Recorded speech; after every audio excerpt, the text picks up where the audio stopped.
Hi guys, welcome back or welcome to Dreamworks Switch to Life. Today we're going to be talking about the DCM, also known as the Dreamworks Cinematic and Multiverse. If you're not familiar, I talked about it in a video last month and I suggest that you go watch that video before you watch this one. A link is in the description down below. To start, let's talk about Shrek 2, which is obviously a sequel to the first Shrek film. We decided that the entire Shrek franchise takes place in Earth F, also known as Earth Fairy Tale, in the last video. Along with this, that also means that Shrek the Third and Shrek Forever After, as well as the Puss in Boots movies, also take place on Earth F. Oh no. Our second movie that we're going to talk about is Shark Tale. Shark Tale is a movie about anthropomorphic fish, or rather intelligent fish, that just so happen to be in a hidden world under the sea that humans cannot discover. And from what we can tell, they happen to speak their own fishy language. Now, this fits onto Earth D pretty easily, and in all honesty, it doesn't actually change much if you include or don't include this. Then again, there are unintelligent fish in the How to Train Your Dragon movies, but maybe over the years, they evolved into the fish that we see in Shark Tale. So, with that in mind, Shark Tale takes place on Earth D. But the sharks don't know that. Can't touch this. Can't touch this. Now, the Madagascar films are in a really unique situation because, well, there's a lot going on with them, especially if you look at the lore of Mort, who is essentially a god trapped in the body of a mouse lemur with no memories of his past life. Also, believe it or not, Madagascar is actually set in the 1980s. Well, if you look at the newspaper that we get in Madagascar 2, Escape to Africa, it will say lion cub fished from sea, with the date of Wednesday, April 8th, 1972. That is a total of 30 years before this movie is supposed to take place, because it's supposed to take place in the day it was released in 2005. But that's not the case, because apparently Marty is only 10 years old at the start of the first movie, but he just so happens to be older than Alex, which is not really confirmed, but a lot of people think that's the case. Now, you could say that Alex is actually older than Marty, but that would mean that Alex would have stayed a kid for 20 years, which is kind of impossible. So, yeah, this film takes place in the 1980s, 1981 specifically, and the second movie takes place in 1982, and same thing with the third movie. Now, I tried to let this film fit onto Earth D, and for the most part, it actually did, up until the release of the Boss Baby Christmas bonus. Because after that, we learned that there are actually two Santa Clauses.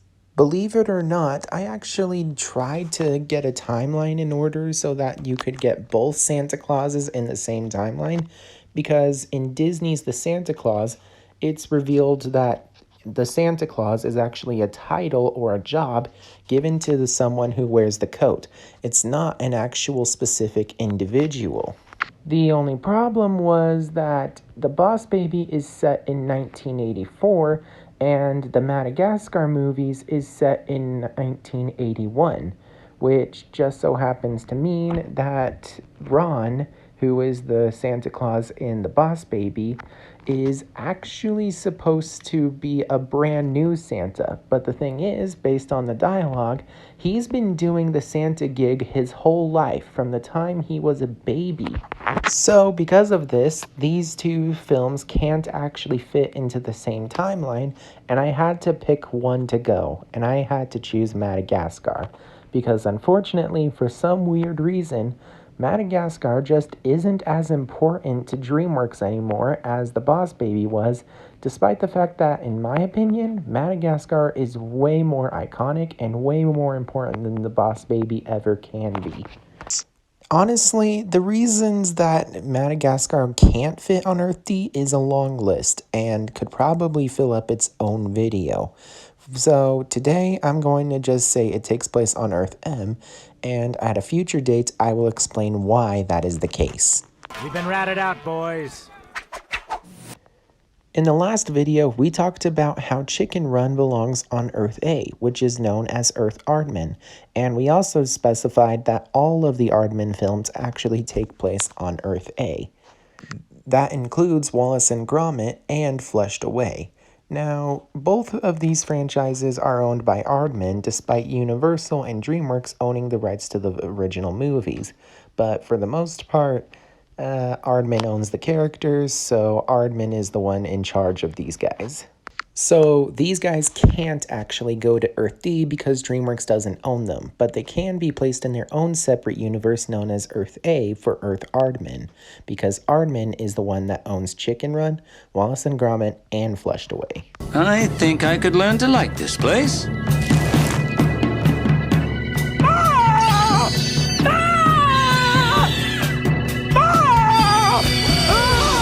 Okay, let's talk about Over the Hedge. Over the Hedge is a movie that I believe takes place on Earth D.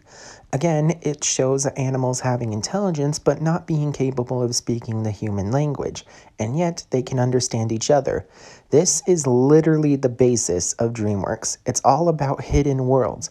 So I believe this movie takes place on Earth D, and it honestly doesn't really change much when it does take place on Earth D. Animals are in the house. B-Movie is a movie that takes place on Earth D. I'm just going to say that. As bad as it might be, it is still not really a problem if it's included on Earth D. Really, the only thing that changes is that bees are given the ability to talk to humans, and it is actually their native language. They don't even speak buzz. And the film actually points out that they might actually be the only species on the planet that can talk to humans. I mean, it also shows that these animals have intelligence. For instance, the cow at the very end, a lot of other insects on that windshield scene. Just keep still! You're not dead? I'm going to Alaska. I'm going to Tacoma. What about you? He really is dead. All right. And not to mention a bear going into court, attacking people, and then Barry just says, okay, that's enough, calm down. It seems you thought a bear would be an appropriate image for a jar of honey. Well, they're very lovable creatures. Yeah, you mean like this? Bears kill bees! Rawr! Rawr! Okay, that's enough. Take him away. Okay, I got the quote wrong, but my point still stands. The bear has intelligence and can obviously speak the human language. Well, he can understand it, but he can't actually speak it. And that works with the very end of the movie when Barry becomes a lawyer for animal rights, because they don't have a voice. They can't actually say what their rights are. They can't fight for them. But Barry, he can communicate with the humans and thus fight in behalf of the animals, which is exactly what we see happen with the cow. Milk, cream, cheese, it's all me. And I don't see a nickel. Sometimes I just feel like a piece of meat. I had no idea. He's a lawyer too? Ma'am, I was already a blood-sucking parasite. All I needed was a briefcase. Oh, and just in case you're wondering, no, Mosquito cannot speak, but he can relay the message to Barry, who can speak for the cow. And finally, we have Kung Fu Panda. Now, if I'm going to be honest here, I tried to get this movie to fit on Earth D, maybe some point in the far future, maybe the fact that it only takes place in China, but that kind of went downhill with Kung Fu Panda: The Dragon Knight. In The Dragon Knight, it's revealed that the world was once one land known as Pangea, and then there was divided. And anthropomorphic animals actually lived on Pangea. So why are there animals in China but nowhere else? Except, in The Dragon Knight, they also visit other lands known as India, England, and yeah, it's actually pretty limited to that. But considering that it's not only centered in China, that means that Kung Fu Panda takes place in its own universe, which I will call Earth K, also known as Earth Kung Fu. How's that? And our final movie on this list is going to be Monsters vs. Aliens. Okay, I'm going to be honest, this is an Earth Day movie because this is the first movie where we see humanity deal with aliens. Now, they know aliens exist, so obviously aliens have come to Earth before, but this is the first time that civilians are actually hearing of aliens. This movie takes place in 2009, and it will be the first time that, even though humans have heard of aliens before, this is the first time that they've heard that they actually exist.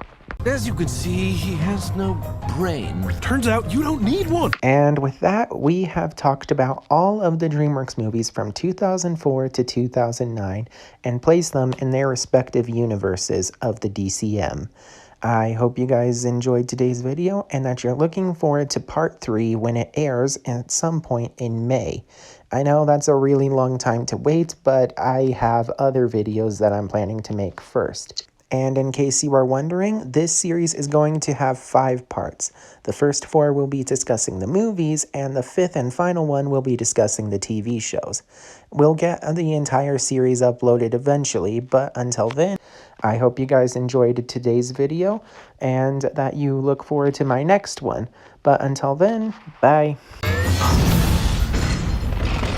I got him, you guys. I got.